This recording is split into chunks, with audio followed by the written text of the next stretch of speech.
चलो स्टार्ट करते हैं।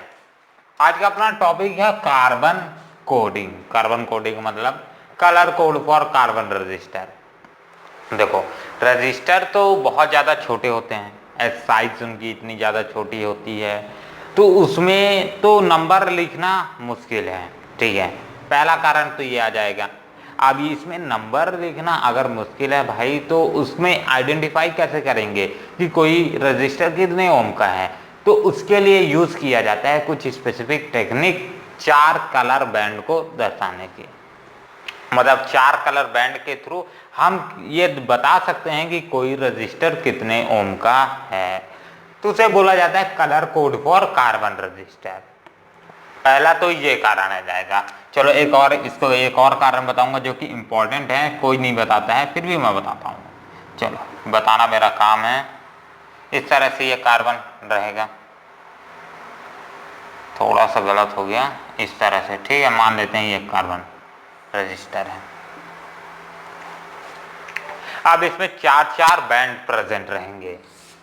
एक बैंड ये वाला फर्स्ट बैंड, दूसरा बैंड, फिर तीसरा बैंड, फिर जो चौथा बैंड रहता है वो थोड़ा सा दूर रहता है। ठीक है, एक ये बैंड, दूसरा ये बैंड, तीसरा ये बैंड, चौथा बैंड ये।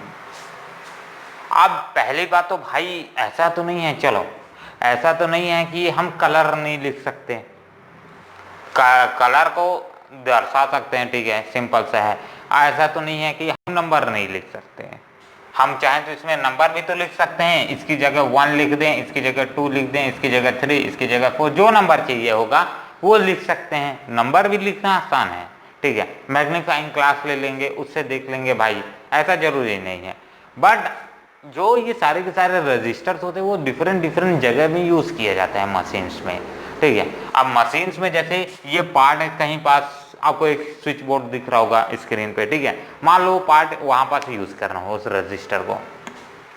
अगर रजिस्टर को उस पार्ट पे यूज करना है तो मान लो वो जहां पास नंबरिंग किया गया है वो पार्ट नीचे साइड दब गया तो अपने को कैसे मालूम चलेगा। तो इसी कारण एक ये भी कारण आ जाएगा कि भाई चारों तरफ एक कलर की बैंड की लेयर बना दो जिससे कैसे भी वो रजिस्टर लगे पर अपने को कलरिंग से अपन बता सकें कि कितना ओम का रजिस्टर है। ठीक है, तो ये एक कारण हो जाएगा। अब कई लोग बोल रहे होंगे भाई तो एक काम करो, नंबर भी ऐसे ही लिख दो, 1 2 3 4 5 6 7 8 9 10, जितना जरूरी है उतना लिख दो। भाई वो कॉन्सेप्ट अलग हो जाएगा, बट वो वाले से आसान, नंबर को लिखने से आसान है कलरिंग करना, इसीलिए ये मेथड अपनाया जाता है। ठीक है, अब और डिटेल में जाते जाओगे भाई अपने से तो ना हो पाएगा। चलो, तो ये कार्बन कोड रजिस्टर हो गया। अब इसमें टोटल 4 बैंड्स प्रेजेंट रहते हैं, 1 2 3 4, 4 बैंड्स। ठीक है, 4 बैंड्स ना डिफरेंट डिफरेंट डिजिट्स को एक्सप्रेस करते हैं। जैसे पहला बैंड डिजिट, पहला जो बैंड होता है वो फर्स्ट डिजिट को एक्सप्लेन करता है, मतलब फर्स्ट फिगर लिख सकते हो, फर्स्ट फिगर को एक्सप्लेन कर, फर्स्ट फिगर शो करता है एक रजिस्टर का। दूसरा डिजिट सेकंड फिगर। ठीक है, तीसरा digit number of zeros to be added right hand side, number of zeros, number of zero. ठीक है, जीरो जो कि ऐड करेंगे कहां, राइट हैंड साइड नंबर के, right hand side of figure, given figure of given figure. ठीक है, given figure के राइट हैंड साइड में नंबर ऐड करना है। ठीक है, चौथा आ जाएगा भाई लोग, ये टॉलरेंस होता है। ठीक है, TOLURANCE, टॉलरेंस। टॉलरेंस क्या है, एक टाइप का वेरिएशन भी है, सिंपल इसका वेरिएशन भी बोल सकते हो, VERIATION, वेरिएशन। ठीक है, दोनों चीज बोल सकते हैं, कोई टेंशन नहीं है। टॉलरेंस को वेरिएशन एक टाइप का क्या होता है, वेरिएशन ही तो होता है। अब मान लो इसका कोई, अब एक एग्जांपल मान लेते हैं, जैसे कि एक कार्बन कोड दिया गया है तो इसका वैल्यू आ रहा है 15 × 10 to the power minus 10 to the power plus 9, और जनरली ये टॉलरेंस आ रहा है ±5%। ठीक है। तो इस तरह से जो पहला फिगर आ जाएगा ये पहला नंबर को शो करता है, सेकंड फिगर सेकंड नंबर को शो करता है। Number of zeros to be added right hand side, तो ये राइट हैंड साइड में मैंने नंबर ऑफ जीरोस को ऐड किया है, मैं राइट हैंडी हूँ तो राइट हैंड साइड इसको मैंने डोनेट कर दिया। ठीक है। तो ये टॉलरेंस क्या होता है, वेरिएशन होता है। मतलब गोल्ड की बात करेंगे तो सबसे कम वेरिएशन होता है, तो गोल्ड ही क्या है। ठीक है, इसका एक स्क्रीनशॉट ले लो जल्दी से, स्नैपी हो गया। चलो अब फटाक से इसका कार्बन कोडिंग देखते हैं कैसे की जाती है। ठीक है, क्या क्या कार्बन का कोड्स का इस्तेमाल किया जाता है। तो अपने को डिफरेंट एक ट्रिक लिख देता हूं सबसे पहले, ठीक है, फिर उसी ट्रिक को आगे करते जाएंगे। Baby Roy of great Britain, BRITIAN Britain have very good wife wearing, इस colour coding for carbon resistance को मिटा दे रहा हूँ ना, टॉपिक तो लिखे डाले हो तो अब एक ही चीज को कितना लिखोगे। Have very good wife wearing, WEARING wearing gold silver necklace, NECKLES आ गया। हाँ ये एक नंबर किया। ठीक है, पहला आ जाएगा कलर, दूसरा आ जाएगा फर्स्ट फिगर, इसके बाद तीसरा आ जाएगा सेकंड फिगर, इसके बाद आ जाएगा number of zeros of zero. ठीक है, थर्ड आ जाएगा अपना टॉलरेंस। ठीक है, चलो इस वीडियो से क्लियर है ना, एक नंबर क्लियर है। चलो एक एक करके कलर लिखना चालू करते हैं। B for black. ठीक है, अब आता है यहाँ पास का R, O का मतलब आ जाएगा, O का भी मतलब है ना इसलिए वो सर्कल मतलब O मत समझ ले, O का मतलब ऑरेंज, ORANGE ऑरेंज। इसके बाद Y का मतलब येलो। ठीक है, ऑफ का कोई मतलब नहीं है इसलिए सर्कल कर दिया हूं। G का मतलब आ जाएगा ग्रीन। ठीक है, B का मतलब आ जाएगा ब्राउन। ठीक है, हैव का कोई मतलब नहीं इसलिए इसको भी सर्कल कर दिया हूं। यहां पास आ जाता है नेक्स्ट, V का मतलब है वॉयलेट, VIOLET वॉयलेट। ठीक है, LIT होता है, LET देख लेना। ठीक है, G का मतलब आ जाएगा, ठीक है, वॉयलेट हो गया। G for grey, GRAY grey. ठीक है, वाइफ का W का मतलब हो जाएगा वाइट। चलो कितना हो गया, 1 2 3 4 5 6 7 8 9 10, हाँ वही होना चाहिए था। ठीक है, 10 हो गया, बराबर है। इसके बाद वेयरिंग का कोई मतलब नहीं है इसलिए इसको भी सर्कल कर दिया हूं। नेक्स्ट आता है गोल्ड का मतलब है G, तो गोल्ड का मतलब गोल्ड। ठीक है, सिल्वर का मतलब सिल्वर, SILVER। ठीक है, और नेकलेस का N का मतलब है यहाँ नो कलर, नो कलर। चलो हो गया कंप्लीट।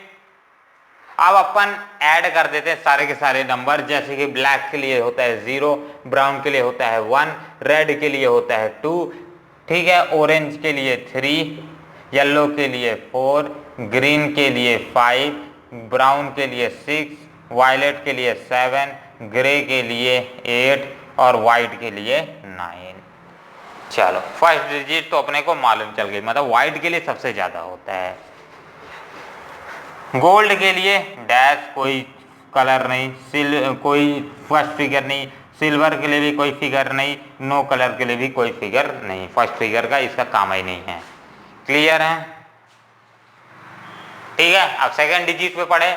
सेकंड डिजिट में अपना जो ब्लैक का मतलब है वहां भी सेम टू सेम इसी तरह से 1 0 1 2 3 4 5 6 7 8 9 और बस इसके बाद इसका भी कोई मतलब नहीं, इसका भी कोई मतलब नहीं, इसका भी कोई मतलब नहीं, सेकंड फिगर कोई होता ही नहीं है इन सभी कलर का।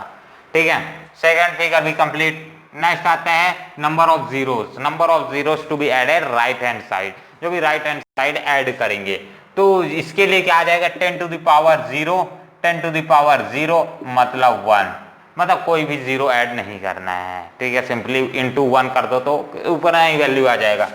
इसके लिए क्या करना है, सेकंड के लिए ब्राउन के लिए आ जाएगा 1, तो 10 टू द पावर 1। ठीक है, इसके लिए 10 टू द पावर 2, इसके लिए 10 टू द पावर 3 प्लस 3 है, इसके लिए 10 to the power 4, 10 to the power 5, 10 to the power 6, 10 to the power 7, 10 to the power 8, 10 to the power 9 और इसके लिए भी कोई डैश, इसके लिए भी कोई डैश नहीं, इसके लिए भी कोई डैश नहीं। First figure, second figure, third figure है ये नहीं है तो आगे का डिजिट नंबर ऑफ जीरो से लेके क्या करेगा, कोई नो काम का नहीं है। ठीक है, टॉलरेंस की बात करें तो ये भाई ये सब आ गए, इनमें कोई वेरिएशन नहीं होता ये सारी कलर्स में। ठीक है ना, ये आखिरी तक कोई वेरिएशन नहीं आएगा ये इसमें सभी में, 8वां 9वां भी। बट ये जो 3 कलर्स आएंगे इनमें आएगा 1 कलर, 2 कलर, 3 कलर। ठीक है, गोल्ड के लिए सबसे मतलब उसमें जो वेरिएशन होता है यानी टॉलरेंस वो ±5% होता है, मतलब गोल्ड का सबसे कम ही टॉलरेंस होता है वैसे एक तरीके से बोला जाएगा। सिल्वर का ±10%, मतलब सिल्वर में 10 तक वेरिएशन होने के चांसेस रहते हैं। नो कलर में 10 ±20%, मतलब जिसका कोई कलर अगर फोर्थ कलर कोई बैंड प्रेजेंट ही नहीं है मतलब जान लेना कि उस कार्बन रजिस्टर में सबसे ज्यादा गलती होने का खतरा है भैया, प्रूव्ड मार्क, मतलब वो अच्छा क्वालिटी का नहीं है कार्बन रजिस्टर। ठीक है, तो ये ध्यान रखना भाई कि किस टाइप का है, तो आपको यहाँ से मालूम चल जाएगा इसकी क्वालिटी, इतना वेरिएशन आने के उसमें चांसेस हैं। ठीक है, तो गोल्ड का होगा तो भैया लल्लन टॉप 1 नंबर है। ठीक है, नेक्स्ट आता है अगर सिल्वर का है तो फिर भी सही है, 10% है, 10 ±10% सही है, मीडियम साइज, मीडियम क्वालिटी का है। इसके बाद अगर किसी में ±20% है मतलब वो बिल्कुल ही रद्दी है। ठीक है, चलो तो इसका एक स्क्रीनशॉट ले लो फिर फटाक से आगे बढ़ते हैं। हो गया, अब एक आध दो क्वेश्चन कर लें क्या, चलो इसको फटाक से हो गया, रब कर दूं। चलो अब आता है एक आध दो क्वेश्चन कर लेते हैं जिससे रिलेटेड है। अपन तो कलर रब कर दिए तो फिर भी याद रहेगा ना, कॉपी से अपन देख लेंगे, आप अभी देख लेना। ठीक है, मेरे को तो वैसे भी याद ही हो गया इतने साल से पढ़ते पढ़ते, इतने साल से नहीं पिछले साल से इसी। ठीक है, पिछले साल ही मैं 12th में था, मतलब 2020 में ही पास किया हूँ, 2019 में 12th में गया था। चलो स्टार्ट करें। तो अब आता है कौन कौन सा, एक एग्जांपल दूंगा, पहले मैं एक ठोके एक्सप्लेन करूंगा फिर उसके बाद दूसरा आप करना। ठीक है, तो पहले एक मेरे पास कोई कार्बन रजिस्टर है इस तरह का दिया गया है। ठीक है, उसमें 4 बैंड्स प्रेजेंट हैं, ये इस तरह से 4 बैंड प्रेजेंट है। पहला बैंड है ब्लू कलर का, ठीक है, तीसरा बैंड है येलो कलर का YELLOW। ठीक है, चौथा बैंड है अपना ग्रीन का, ठीक है, कोई भी कलर तुक्का मिल दिए दे रहा हूं। पांचवा है ये सिल्वर। तो अब इसका मेरे को निकालना है कि क्या आएगी वैल्यू, मतलब वैल्यू इसकी क्या आएगी, मतलब जो ओम्स, कितने ओम्स का ये रजिस्टर है, तो कितने ओम का रजिस्टर है भाई कौन बता सकता है? हाँ भाई बॉयज लोग बता सकते हैं, फिर भी ट्राई करता हूँ, मैं ट्राई करता हूँ आप अपने लिए, आप लोगों के लिए। कॉलर की बटन नहीं बंद किया क्या? चलो हाँ,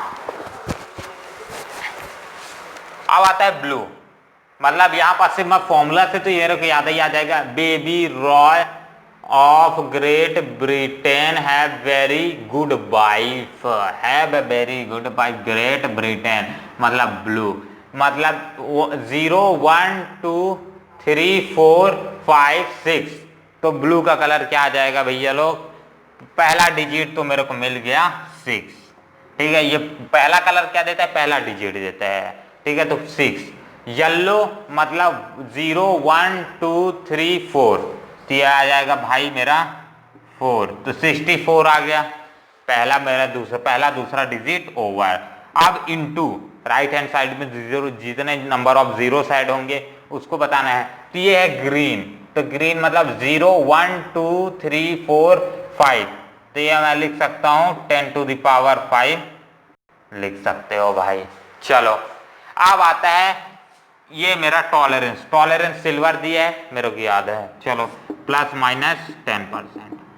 ये आ गया अपना इतना ओम का रजिस्टर। कितना आ गया? इतने ओम्स का रजिस्टर आ गया। सही है, एक बार कॉपी से भी चेक कर लेता हूं। ब्लू का कितना आ जाएगा? ब्लू का आ जाएगा भाई लोग, blue blue blue blue blue blue blue 6, सही है। इसके बाद अपना येलो के लिए 4, सही है। इसकी पावर ग्रीन के लिए कितना आ जाएगा? 5, सही है, और वो ±10%, ठीक है। क्लियर है? चलो एक इसका स्क्रीनशॉट ले लो। अब एक आध नहीं अभी मत लेना, एक आध दो ठोक क्वेश्चन दे देता हूं, आप करते रहना। 3 4 5 6 7 8, ठीक है, 8 ठोक है। मैं कलर सीक्वेंस लिखे दे रहा हूं, डायग्राम वाइग्राम नहीं बना रहा हूं, ठीक है। पहले जो कलर लिखूंगा वो पहला डिजिट होगा, ऐसा समझ के चलना, ठीक है। तो नेक्स्ट आ जाता है जैसे green, blue, yellow,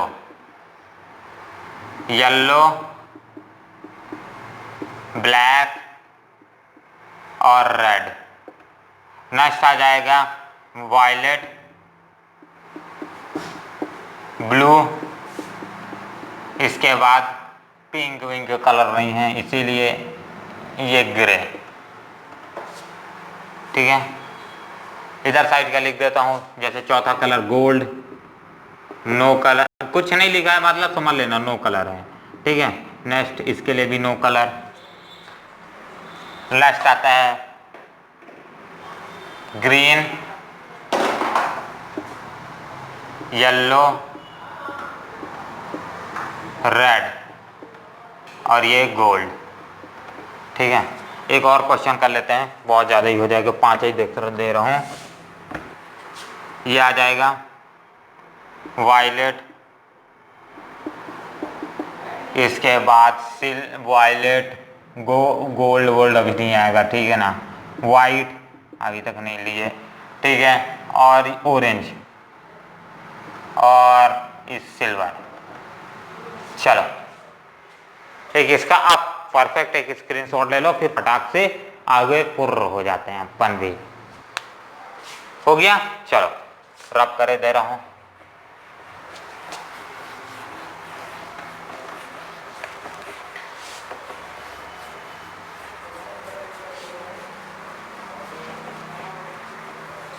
next topic आ जाता है अपना, नेक्स्ट टॉपिक डाल देते हैं अपना, डाल दो सेल, ठीक है। सेल बना नेक्स्ट टॉपिक हो जाएगा। ये बाकी है क्या? चलो, तू अभी बाकी है जुदा होके। बहुत ज्यादा ब्लर तो नहीं मार रहे हैं। सेल सेल होता क्या है? Cell is a battery. Cell मतलब groups of cell is said to be a battery groups of cell होते हैं, ठीक है। एक सिंगल सेल को सेल ही बोलते हैं, ठीक है। सेल क्या होता है? सेल एक टाइप का डिवाइस होता है, DEVIC device, that provide potential difference to a circuit. मतलब कि जो भी गिवन सर्किट है उसको क्या प्रोवाइड करता है? पोटेंशियल डिफरेंस प्रोवाइड करता है। तो डिवाइस जो कि potential device, POTENTIAL potential, DIFFERENCE difference, potential difference provide करने में मदद करता है। तो एक सेल का काम क्या है? एक सेल एक ऐसी डिवाइस है जो कि सर्किट में, एक गिवन सर्किट में पोटेंशियल डिफरेंस अप्लाई करेगी। वीडियो कैसा है? ठीक है, चलो फिर फटाफट अपन पढ़ाते ही जाते हैं। तो सेल को किस तरह से डोनेट किया जाता है? सेल को कुछ इस तरह से डोनेट किया जाता है, या फिर सिंपल मैं जो बना रहा हूं इस तरह से डोनेट किया जाता है। ये वाला साइन किसको डिफाइन करता है? पॉजिटिव टर्मिनल को। ये वाला नेगेटिव टर्मिनल को डिफाइन करता है। अब ग्रुप्स ऑफ सेल, जो ग्रुप्स ऑफ सेल को क्या बोला जाता है, GROUP, groups of cell. Groups of cell को बैटरी, BATTERY बैटरी बोला जाता है। तो बैटरी को किस तरह से डोनेट किया जाता है, बैटरी कुछ इस तरह से, सिंगल फिर सिंगल फिर सिंगल, इस तरह से, ठीक है। ये वाला कौन सा टर्मिनल हो जाएगा, पॉजिटिव टर्मिनल, ये वाला कौन सा टर्मिनल हो जाएगा, नेगेटिव टर्मिनल। जो छोटा साइज रहेगा, छोटे वाले एरो से जिसको डोनेट करते हैं वो नेगेटिव टर्मिनल, जो बड़े वाले से डोनेट करते हैं वो पॉजिटिव टर्मिनल, मतलब वो ज्यादा हायर पोटेंशियल पे, इसलिए उसको साइज थोड़ा बड़ा कर रखते हैं, ठीक है। चलो आगे सेल, कंप्लीट सेल। अब इसी में डाल लो next topic, internal resistance of cell. Next topic क्या आ जाएगा, INTERNAL, internal, RESISTANCE, resistance of cell. एक सेल का इंटरनल रेजिस्टेंस क्या होता है, सबसे पहले ये, तो इंटरनल रेजिस्टेंस किसके कारण प्रोड्यूस होता है, ये अपन को सबसे पहले समझ जाना चाहिए। तो इंटरनल रेजिस्टेंस होता क्या है, ये सुन लो। Internal resistance is a resistance which is produce, जो मतलब प्रोड्यूस होता है दो पोटेंशियल डिफरेंस, दो टर्मिनल्स के बीच में, ठीक है। तो एक बैटरी है, एक बैटरी का पॉजिटिव टर्मिनल ये हो गया, नेगेटिव टर्मिनल ये हो गया, तो इसके बीच में जो पोटेंशियल डिफरेंस क्रिएट होगा, उस पोटेंशियल डिफरेंस के बीच में, मतलब इस सेल के बीच में जो रेजिस्टेंस क्रिएट होगा, RESISTANCE, रेजिस्टेंस क्रिएट होगा, उसको बोला जाता है इंटरनल रेजिस्टेंस, ठीक है। इंटरनल रेजिस्टेंस ऑफ सेल, जिसे स्मॉल r से डोनेट किया जाता है, किससे, स्मॉल r से। तो अपना जो इंटरनल रेजिस्टेंस होता है वो एग्जैक्टली होता क्या है, अगर internal resistance of a cell बात करते हैं तो एग्जैक्टली मैं बोल सकता हूं कि दो इलेक्ट्रोड या फिर दो इलेक्ट्रोड के कारण या फिर इलेक्ट्रोलाइटिक सॉल्यूशन के कारण जो अपना नेक्स्ट जो अपना रेजिस्टेंस प्रोड्यूस होता है, ठीक है, उसको इंटरनल रेजिस्टेंस बोलते हैं, ठीक है। एक बार और, जो अपना इलेक्ट्रोड है या फिर इलेक्ट्रोलाइट्स है, उसके कारण जो रेजिस्टेंस प्रोड्यूस होता है उसको इंटरनल रेजिस्टेंस बोला जाता है, सिंपल सा, ठीक है। एक्सटर्नल रेजिस्टेंस ऑफ सेल को स्मॉल r से डोनेट किया जाता है, ठीक है। अब ये इंटरनल रेजिस्टेंस किन किन फैक्टर्स के ऊपर डिपेंड करता है, ये बहुत सारे फैक्टर्स के ऊपर डिपेंड करते हैं, जैसे कि टेम्परेचर के ऊपर डिपेंड करते हैं। पहला क्या आ जाएगा, टेम्परेचर के ऊपर डिपेंड करते हैं। दूसरा आ जाएगा nature of electrolyte, nature of electrolyte, LYTES, electrolytes. तीसरा आ जाएगा प्लेट्स के बीच में distance, distance between electrode, distance between electrode, ठीक है। चौथा आ जाएगा इलेक्ट्रोड्स के बीच में concentration of electrolyte, nature of electrolyte में ही वही आ जाएगा, ठीक है। डिस्टेंस दो इलेक्ट्रोड के बीच में हो गया, और बहुत सारे हैं, पर अपने को जो इंपॉर्टेंट है इसी के अंदर सारी वो नॉर्मल वाले कंक्लूड हो जाएंगे। पहला क्या आता है, टेम्परेचर। टेम्परेचर को सबसे आखिरी में देखें तो चल जाएगा। चलो नेक्स्ट बात करता हूँ, नेचर ऑफ इलेक्ट्रोलाइट। अब भैया किस टाइप का इलेक्ट्रोलाइट है, इलेक्ट्रोलाइट क्या कंसंट्रेटेड है, उसके नेचर के ऊपर डिपेंड करता है। अब भैया अगर नेचर कोई भी इलेक्ट्रोलाइट दिया गया है उसका नेचर ज़्यादा कंसंट्रेटेड है, तो मतलब कंसंट्रेशन किस टाइप का है, अगर कंसंट्रेशन हाई है तो रेजिस्टेंस जो होगा वो भी ज़्यादा होगा, एज, ठीक है। रेजिस्टेंस, इंटरनल रेजिस्टेंस जो प्रोड्यूस होगा चार्ज की मोबिलिटी के कारण, ठीक है। एज विस्कोसिटी वहां ज्यादा होगा, कंसंट्रेशन ज्यादा है तो सिंपल मैं बोल सकता हूँ विस्कोसिटी ज्यादा है, विस्कोसिटी ज्यादा है तो इंटरनल रेजिस्टेंस भी तो ज्यादा होगी, चलो, क्योंकि मोबिलिटी तो कम ही होगी ऐसी कंडीशन में। नेक्स्ट आता है distance between the electrode. Electrode के बीच में कैसा डिस्टेंस है, उसके बीच, उसके कारण, उसके ऊपर भी डिपेंड करता है। मान लो इलेक्ट्रोड के बीच में बहुत ज्यादा डिफरेंस है, अभी मान लेते हैं इतना डिफरेंस है, ठीक है। अब ये डिस्टेंस को मैं और ज्यादा कर देता हूँ, इलेक्ट्रोड्स के बीच में distance, positive electrode and negative electrode, तो ठीक है, तो साइज बढ़ जाने के कारण जो अपना वहाँ नेचर ऑफ इलेक्ट्रोलाइट या फिर कंटेंट ऑफ इलेक्ट्रोलाइट होगा वो बढ़ जाएगा, तो एज मैं बोल सकता हूँ वहाँ का इंटरनल रेजिस्टेंस बढ़ जाएगा, या सिंपली डिस्टेंस इंक्रीज करने से क्या हो जाएगा, अपना सिंपल एक तरह से बोल सकते हैं कि इंटरनल रेजिस्टेंस सिंपली बढ़ जाएगा। नेक्स्ट आता है टेम्परेचर। टेम्परेचर के ऊपर भी डिपेंड करता है, देखो आज मैंने क्या बोला, विस्कोसिटी एक फैक्टर है, ठीक है। वैसे कंडक्टर के केस में जो होता था ना वो थोड़ा सा उल्टा है, पर यहाँ केस में थोड़ा सा उल्टा है, ठीक है। जैसे ही टेम्परेचर बढ़ता था कंडक्टर के केस में, मान लो मेटल है, ठीक है, ये मेटल है, इसके केस में क्या होगा, अगर टेम्परेचर बढ़ेगा तो रेजिस्टेंस इसका बढ़ता था। बट इलेक्ट्रोलाइट के केस में ना थोड़ा उल्टा होता है, मतलब अगर यहाँ टेम्परेचर बढ़ेगा तो क्या होगा, विस्कोसिटी कम होगी, विस्कोसिटी कम होगी अगर पूरे सोल्यूशन की या फिर पूरे सेल की, तो मतलब यहाँ एक चीज तो होने वाला है कि मोबिलिटी बढ़ने वाली है, मतलब मोबिलिटी यानी म्यू की वैल्यू बढ़ेगी, मतलब म्यू की वैल्यू अगर बढ़ेगी तो भाई यहाँ रेजिस्टेंस तो कम ही होगा, ठीक है। सिंपल सी बात समझ आई, चलो रेजिस्टेंस कम ही होगा। तो ये डिफरेंट फैक्टर्स है जिसमें सेल का इंटरनल रेजिस्टेंस डिपेंड करता है। तो ये कुछ है, चलो इसको एक बार स्क्रीनशॉट ले लो, फिर फटाक से आगे बढ़ते हैं। वीडियो का टाइम कितना हो गया, टाइमिंग अभी 18 से ज़्यादा हो गया है, 20 मिनट से ज़्यादा हो गया। चलो रब करे दे रहा हूँ।